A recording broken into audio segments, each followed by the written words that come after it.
கடலலை கொஞ்சும் திருச்செந்தூரில் விஸ்வரூபமே வேலையா பழமுதி சோலை அறுபடை வீடும் புண்ணிய தரிசனம் முருகையா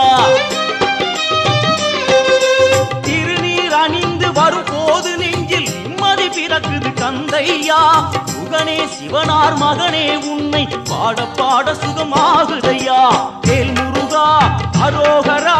அரோகரா வேல் முருகா